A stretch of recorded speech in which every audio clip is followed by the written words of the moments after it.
এটা মসজিদ আল গামামা, আর এটি গামামা পার্ক মসজিদে নববীর হারাম এরিয়ার 500 মিটার পশ্চিমে অবস্থান। এই গামামা পার্কের মসজিদে নববীর 309 নম্বর গেট লাগোয়া হারাম এরিয়ার নিকটেই অবস্থিত এই মসজিদ।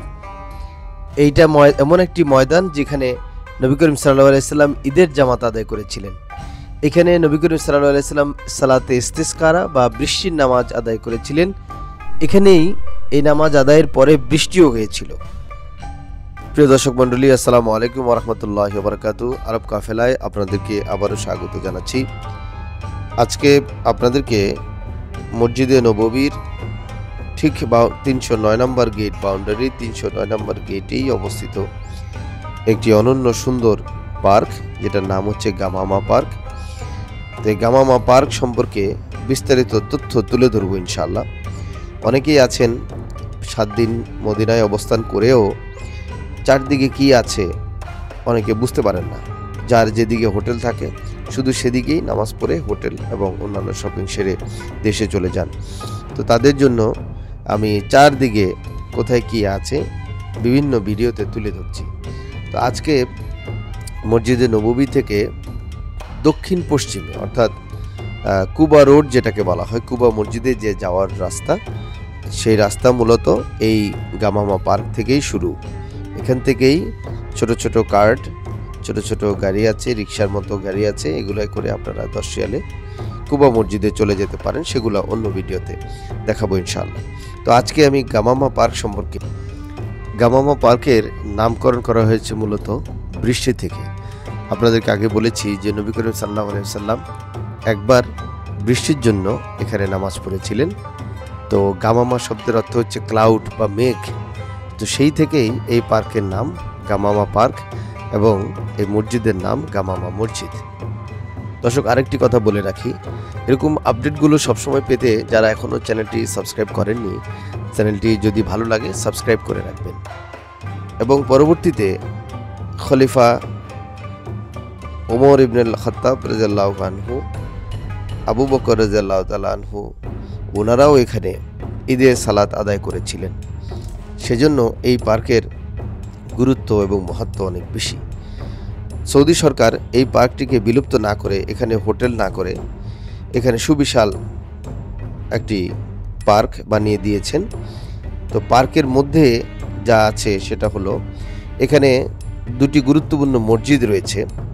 আমার সামনে আপনারা যে মসজিদটি দেখছেন সেটা হচ্ছে মসজিদ আবু বকর রাদিয়াল্লাহু তাআলা আনহু, আবু বকর রাদিয়াল্লাহু তাআলার নামে এই মসজিদ। আরেকটি মসজিদ হচ্ছে মসজিদ আল গামামা, যেটা এই পার্কের নামে মসজিদ। তো আমরা প্রথমে মসজিদ আল আবু বকর সেটি আগে একটু দেখি। এই মসজিদগুলো রেক্টেঙ্গুলার এবং তুর্কি শাসন আমলে করা।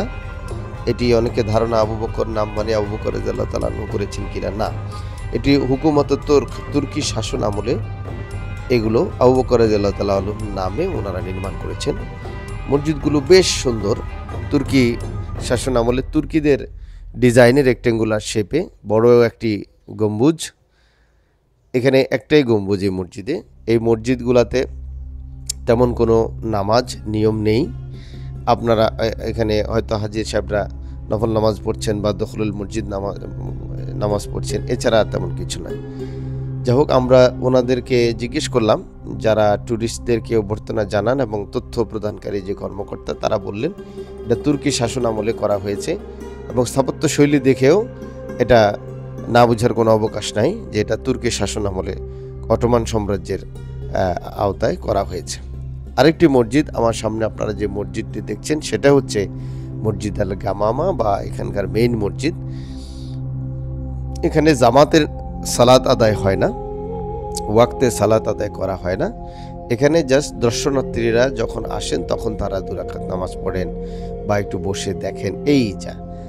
আর এই পার্কের বিশেষত্ব সেটা হলো যে সাহাবীরা এবং নবী করিম সাল্লাল্লাহু আলাইহি সাল্লাম এখানে ঈদের সালাত আদায় করেছিলেন, বৃষ্টির নামাজ আদায় করেছিলেন।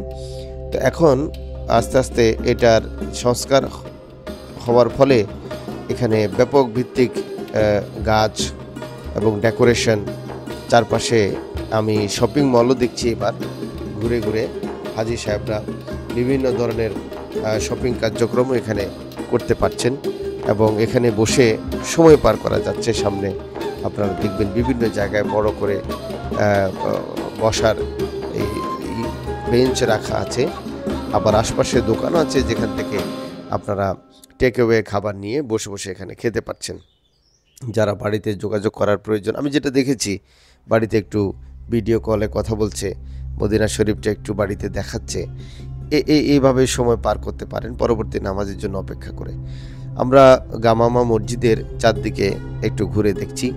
অত্যন্ত সুন্দর লাগে এই মসজিদগুলো, কারণ হলো তুর্কি যে স্থাপত্য শৈলী এটা এমনিতে সারা বিশ্বে সুনামের যোগ্য এবং ব্যাপক সুন্দর করে এই মসজিদগুলো। ওদের তেমন কোনো আলাদা এখনকার মতো মানে কারুকাজ নয়, কিন্তু ওদের যে কারুকাজ যেটা আলাদা একটা বিশেষত্ব থাকে, পাথরে পাথরে জয়েন্ট করে যে বিল্ডিংগুলো করা হয়ে থাকে।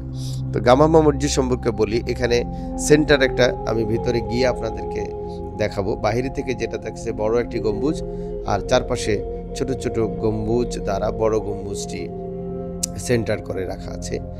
এটা হচ্ছে ইমাম সাহেবের দাঁড়ানোর স্থান।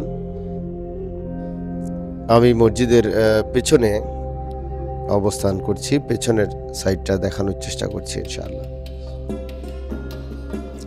আপনারা আমার সামনে সোজা দেখছেন মসজিদে নববীর মিনারগুলো দেখছেন, মদিনা শরীফের যে মিনার সেগুলো দেখছেন। এই থেকেই আপনারা পজিশনটা বুঝতে পারেন এটা হারাম এরিয়ার মধ্যেই এই গামামা পার্কের অবস্থান।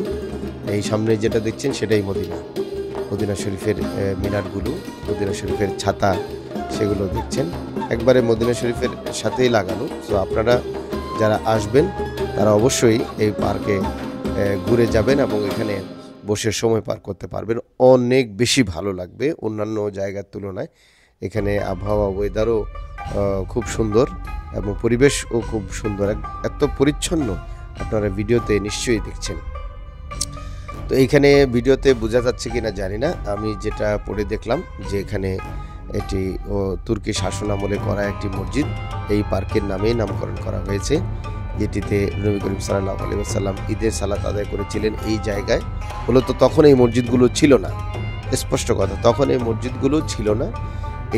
এই পার্কে নবী করিম সাল্লাল্লাহু আলাইহি ওয়াসাল্লাম ঈদের সালাত আদায় করেছিলেন, একবার সালাতে ইস্তিসকা নামাজ আদায় করেছিলেন।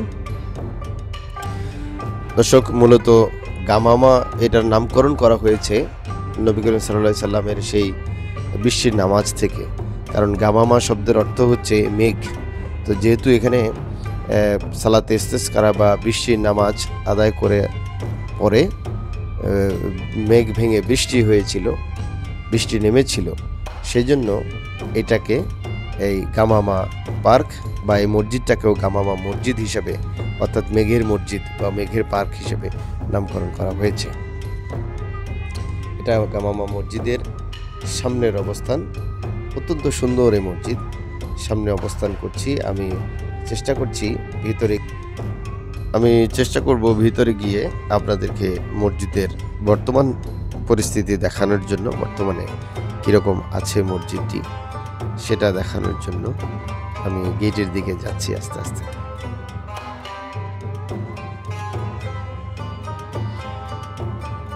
প্রচুর পরিমাণ দর্শনার্থীরা মসজিদে প্রবেশ করছেন, বের হচ্ছেন, দেখার চেষ্টা করছেন যে ভিতরে কি আছে। আল্লাহুম্মা আফতালি বাবা রাহমাতিক, মাশাআল্লাহ। প্রিয় দর্শক, আপনারা দেখছেন এখানে আমি জিজ্ঞেস করলাম যে রডের কোনো ব্যাপার নেই, পাথরের যে স্ট্রাকচার ওই দিয়েই তৈরি সে সময়কার ভবনগুলো, কিন্তু এত সুন্দর এবং শক্ত যে মসজিদগুলো শত শত বছর ধরে ঠায় দাঁড়িয়ে আছে।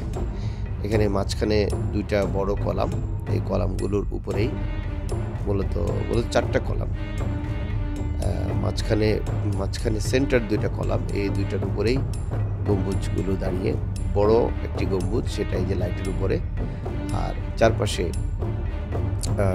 4টা গম্বুজ ছোট ছোট ওইটাকে ঘিরে রয়েছে। মসজিদটি খুব বেশি সুবিশাল নয়, এগুলো ছোট মসজিদ। যেহেতু এখানে যেহেতু মদিনা শরীফ ঠিক লগে পাশেই লাগোয়া। তো এখানে হয়তো সেভাবে নামাজ আদায় করা হয় না। এটা তুর্কি শাসন আমলে একটা অনারে বা একটা নামের কারণে ওনারা তৈরি করেছেন চিহ্ন রাখার জন্য। দর্শক, আজকে এ পর্যন্তই। ভিডিওটি ভালো লাগলে লাইক করতে পারেন, কমেন্ট করতে পারেন, আর চ্যানেলটি সাবস্ক্রাইব করে রাখতে পারেন। আসসালামু আলাইকুম ওয়া রাহমাতুল্লাহি ওয়া বারাকাতুহু।